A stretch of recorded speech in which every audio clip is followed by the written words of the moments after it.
Hi, my name is Luke Gross. I'm the owner of Ona Home Solutions LLC. And, one of the things that we do at Ona Home Solutions LLC is we buy property for the purposes of holding. And one of the best ways to hold property is utilizing a program called the lease option or the rent to own program.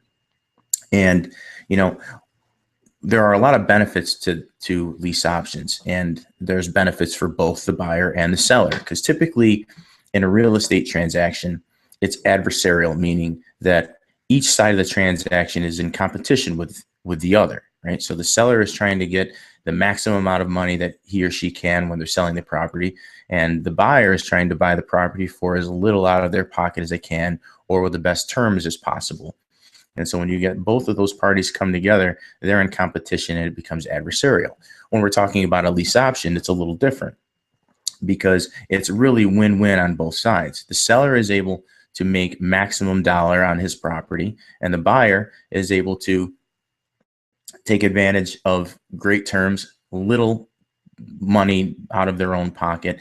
And if they have some credit problems, it's really not an issue for them. Credit is not something that becomes problematic for a buyer when they're trying to enter into a lease option agreement. Really, that's one of the major benefits for a buyer, is that they don't have to have great credit in order to have opportunities for ownership.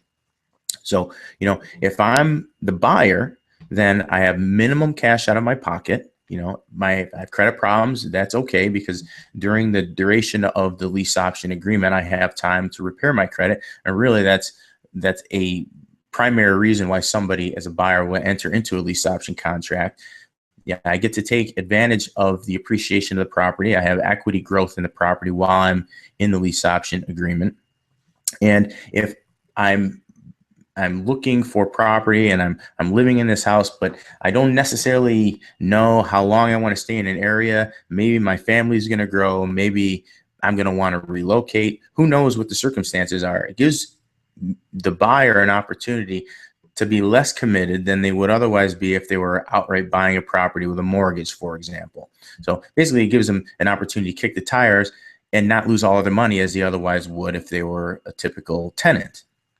Even if I'm a seller, and I get to dictate the sale price, which means I get to dictate the appreciation of the property for myself.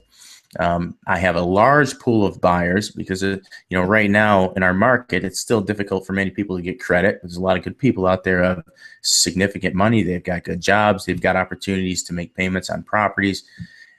But getting mortgages is still a challenge. So if I'm an investor and I'm holding property for the purposes of lease options, I've got a large pool of people to select from, and a large pool of good people to select from. As a seller, I basically eliminate all of my maintenance problems, because part of the lease option agreement is that your lease option buyer is taking responsibility for a lot, if not all, of the maintenance issues on the home. And it's a great way for me to eliminate myself as a landlord, and I still have all the benefits of investment property. I get to depreciate. I get to do all these special things as an investor, and my cash flow on a investment property of this sort is just fantastic. So when you start looking at all the reasons why somebody would want to enter into a lease option agreement, or somebody would want to sell their property via the lease option, there's a myriad of reasons why to do that. So thanks for watching the video. If you want to get some more information about lease options, you can, go to my website and download a free version of my ebook. You just go to www.lukegross.com. That's LUKEGROSS.com. Thanks for watching the video. I appreciate it.